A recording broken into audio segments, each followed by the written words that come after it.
Hey everybody, it's Charlie Craven with Fly Fisherman Magazine, and this month I've got a little something special for you. We're going to tie Pete Shanafelt's 3 Mile PMD. This is a new fly from Up with Feather Merchants. I'm going to sit down at my trusty Dynaking Pro and tie you one up. Good morning, boys and girls. It's Charlie Craven with Fly Fisherman Magazine, and I'm kind of excited for this one today. I'm going to do Pete Shanafelt's 3 Mile PMD. And the reason I'm excited about it is when I first saw this fly, this is a fly, new fly from Up with Feather Merchants, who is near and dear to me.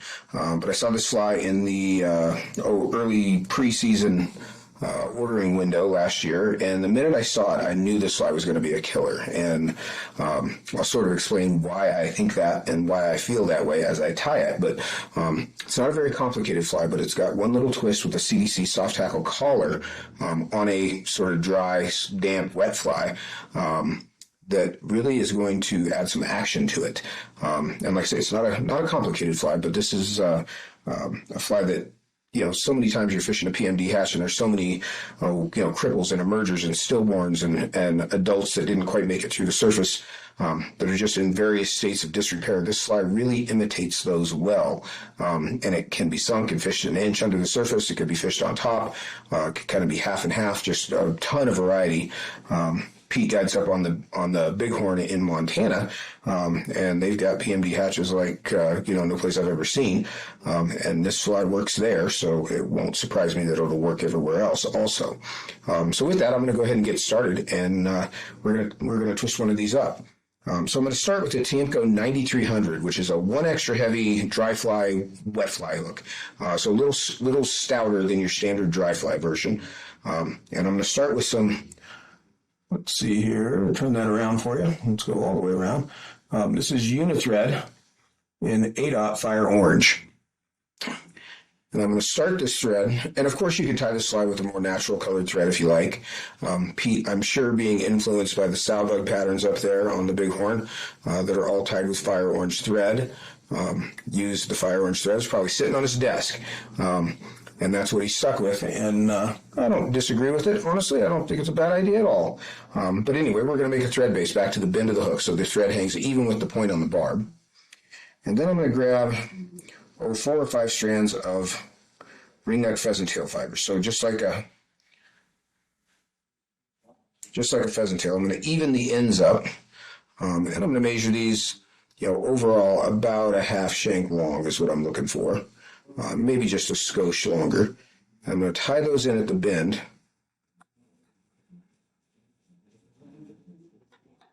About like so. And I'm going to come forward over those butt ends back up to where I started the thread, which incidentally was about 2 eye lengths back. And then I'm going to take, I've got 10 or 12 strands of olive brown Zelon here. I'm going to cut 1 inch square, and I'm going to catch that at the front here and pull it down to length. And I'm going to wrap back over this. I want to kind of keep this on top of the hook all the way back to the base of the tail as well. And when I get there, this is going to be the shuck. What I want to do is lift that up and sort of cut it at an angle. You can see I kind of slide my scissors. You can go in and rag it up a little bit just so it's not square cut. You want kind of a ragged little shuck hanging off the back there. Now for the rib, we're just going to use some extra small copper wire. So since my thread is hanging at the back, I'm going to lay this wire in so that the stub end comes just to the end of that thread base, and I'll wrap forward over it to anchor it down along my near side. And then I'm going to return the thread to the bend of the hook one more time. And when I get there, I'm going to take 4 or 5 more strands of pheasant tail, and I'll cut the tips so that they're square. That up there. So I just cut those tips off so they're square. And I'm going to do basically the same thing I just did. I'm going to pull those down to the length of the thread base and wrap forward over those tip ends. And I'm not really trying to build a taper. You can see that body kind of fattens up pretty quickly. Not really trying to build a taper or anything. I'm just getting it from A to B. And now for the abdomen, I'm going to wrap these pheasant tail fibers. And I want to try to keep them, if I can get a hold of them, there we go. I want to try to keep them together as I wrap forward. 4 or 5 turns just up to the end of that thread base and tie those off with a couple turns. And then I'll counter wrap with the copper wire. Just nice evenly spaced turns here. to toughen that abdomen up a little bit. Pheasant tail really matches a PMD nymph very well, so it's just the right color, nice texture for it as well. I can break that wire out and clip that pheasant tail off. Now for the thorax, we're going to use a little bit of UV shrimp pink ice dub. And this fiber, as it comes from the package, is a pretty long fiber. So what I've been doing, try to do this where you can see it, is I'm just going to tear off a little pinch. And you can see that makes those fibers a little bit finer. And I'm going to dub this on as tightly as I can. It kind of gets a little shaggy as you fish the fly, but I'm going to make a pretty small noodle there. And I'm going to build the thorax with this. And the thorax should be noticeably fatter than the abdomen. There's always one weird one wanting to stick out there. Get rid of that. Get out of there.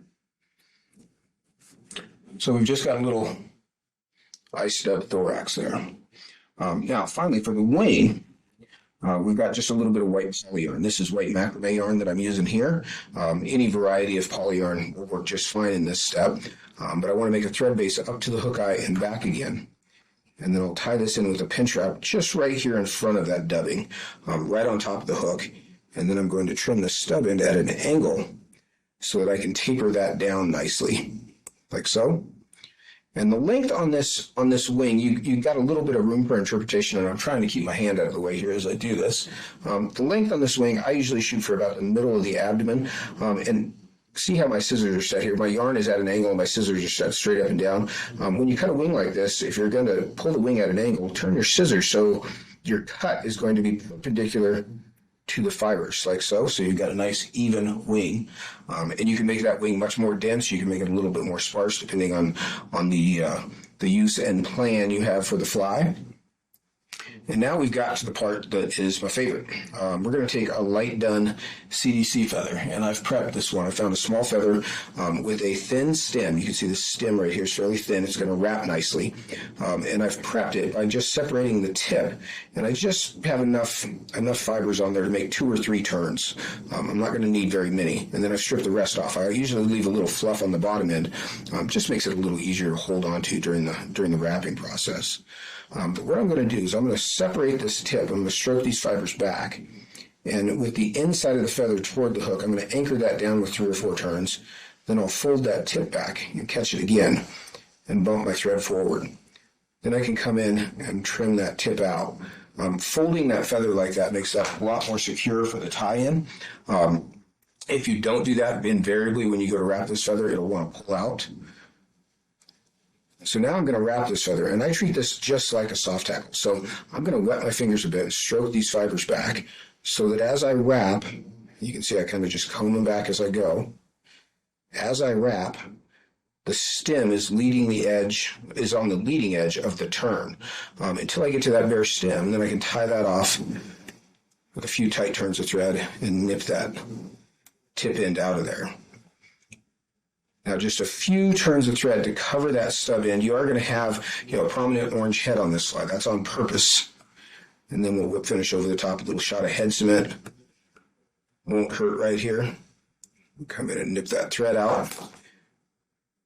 And that CDC feather is really just about the exact size I was hoping for.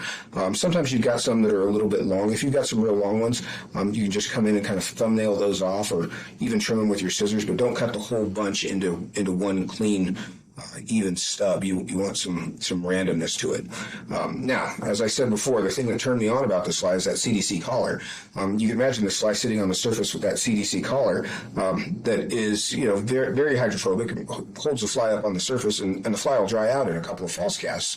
But what you get out of this with this soft collar is a lot of buoyancy, but the fly will kind of roll around and tumble and just sort of move back and forth. It's a malleable fly. You can kind of mat this down. You can change this up. You can pull it all forward, stand it up a little bit more, change the way the fly looks on the water, which during a PMD hatch where fish are getting picky, I can think of several times on the South Fork of the Snake fishing PMDs, where you catch fish on one fly and you could not buy a fish on the same fly. You had to change flies for every fish. This fly being malleable, where you can kind of change the profile and mix it up a little bit, pull everything up, pull everything down. do a lot of stuff with this. This is a cool little design, and it's these simple little things. You know, that's always the best flies. They're so simple. Simple little fly, but guaranteed to catch them. PMDs are coming. You should tie some of these up and put them in your box, because I bet you're going to say, that Pete Shanafelt knows what he's talking about. He does. Tie them up. See what you think. Let us know. You guys take care. Thanks so much for watching.